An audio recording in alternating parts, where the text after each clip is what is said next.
Okay, continuing on with reasons to appreciate our moon. It's not just another pretty face.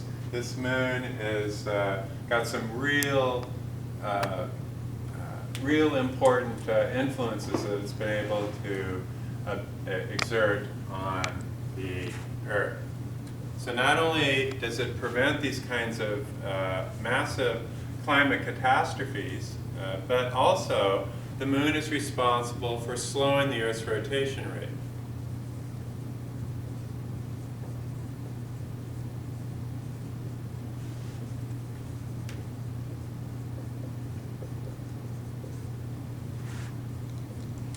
From about a 4-hour day to a 24-hour day.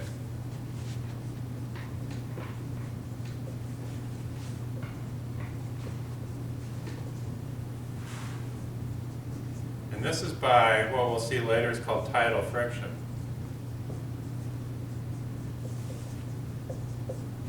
So what happens then as the moon is going around the Earth is that the moon can exert a tidal bulge on the Earth, and actually also has a tidal bulge on the far side, but because of the rotation of the Earth, the bulge gets a little bit ahead of the line that goes straight through the Earth and the moon. So this tidal bulge then pulls on the moon, but then the moon pulls back on the Earth. Since the Earth is rotating this way, what this does is this causes the moon to speed up. So the moon spirals out into a higher orbit at a rate of about 3 inches a year. And the Earth's rotation slows down. And so the moon then has been able to pull on the Earth's tidal bulge and slow the rotation rate of the Earth so that we now have a 24-hour day instead of a 12-hour day. And as that happened, the moon moved about 3 inches per year farther out. But 4 billion years ago, the moon at arm's length would look like a dinner plate held out at arm's length. That's how big it would look in those days. And so now it's just big enough from an angular size perspective, an apparent size perspective, to cover up the sun, just barely enough to cover up the sun. Okay? And so why is this important then, and a reason why we should appreciate the moon? Well, can you imagine only having 2 hours of sleep every night and then getting up, having to get all your stuff done in 2 hours and then go back to sleep again? I mean, that would be crazy. But more seriously, this kind of rapid rotation would cause gale force winds on the order of hundreds of miles per hour. That would rip out leaves of plants, rip the leaves right off of them. That would prevent photosynthesis from happening. Photosynthesis wasn't able to happen, at least on the land. Then that would cut down the amount of oxygen that's being put into the atmosphere. And if you don't have oxygen in the atmosphere, you don't have oxygen-breathing creatures. So you flip one of these little switches, and all of a sudden, we don't have us anymore.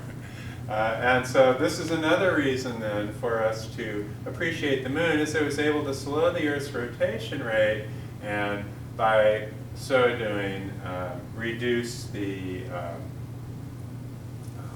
wind velocities and the intensity of these kind of storms all over the surface of the Earth. Another reason to appreciate the moon is that during the collision that formed the moon, much of the Earth's water was destroyed.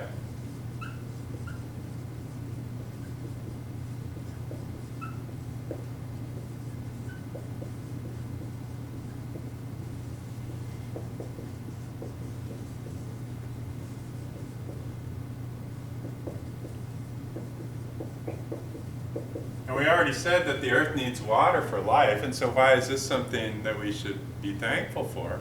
Well, because the Earth has a remaining amount of water that's just the perfect amount. We've got something like 70% of the Earth's surface is covered by water. That's enough to moderate the Earth's climate and we have only about 30% of the surface of the Earth are land masses. Okay? And so, what if it were different from that? What if the Earth had all of its water and didn't experience that collision? Well, I think the odds are there would be enough water on the surface of the planet to completely cover up all the land masses.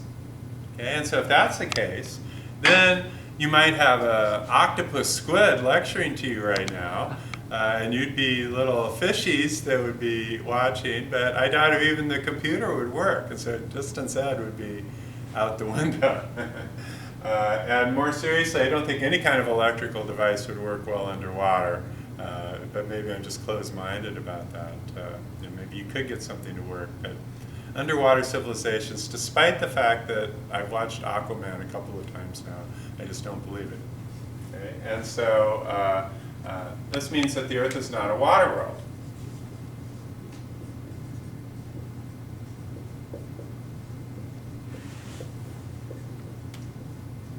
Which would be an interesting kind of a place, but there'd be no civilizations as we know it possible.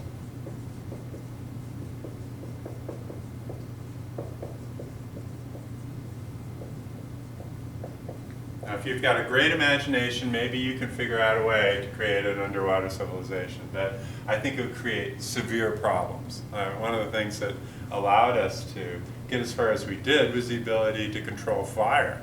And so how are you going to do that underwater? So that's another big plus then for our moon and the collision that caused the moon to form. Another reason why we should appreciate our moon is that we think that there were large tides when the moon was closer.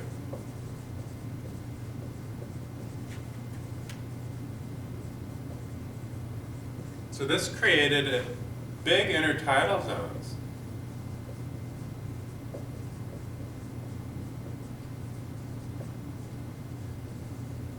Which allowed for life to make a transition from living in the ocean to living on the land.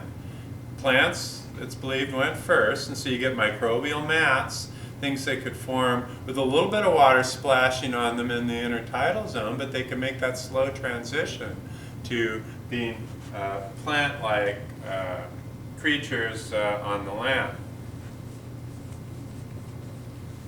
So this caused evolution to accelerate.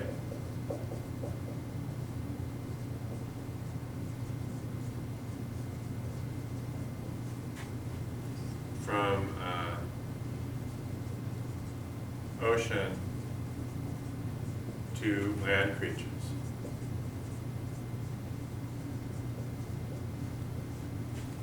And we can go on and on. Now that I get rolling here, the tilt of the Earth's axis created our seasons.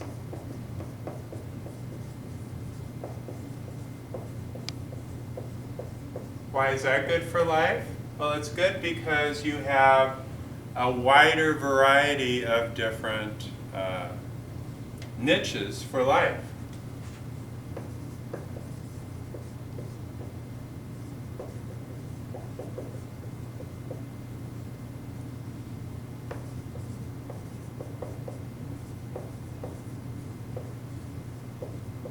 And not only do you have a wider variety of these habitable areas, but you also have more contact between migrating creatures.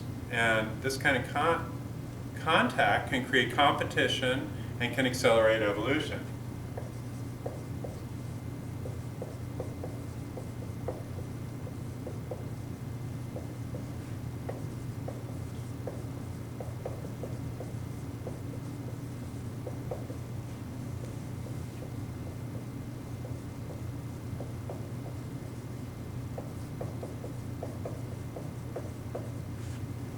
Another one is that it's believed that life formed in a very energetic environment. And this was proven back in 1953 when Watson and Crick were able to zap a primordial gas sample with electricity, and we're able to form the basic building blocks of life. And so any kind of energy could do this. It could be big lightning bolts that could help to generate amino acids out of the hydrogen and nitrogen and ammonia and methane in the early Earth's atmosphere. But also, big breaking waves could do this too. Huge amounts of energy in the waves could help to form life in the form of these primitive amino acids.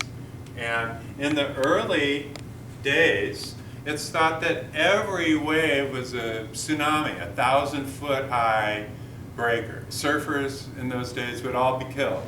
Okay? And so it's thought that the large amount of energy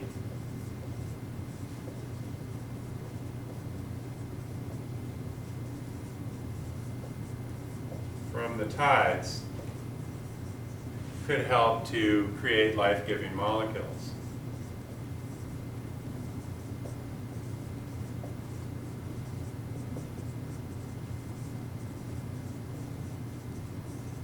And we may come up with, I think I made my point here, I don't need to keep going on and on with this, but we can see that the moon is critical to our survival, and I think that it's pretty certain that we definitely would not be here.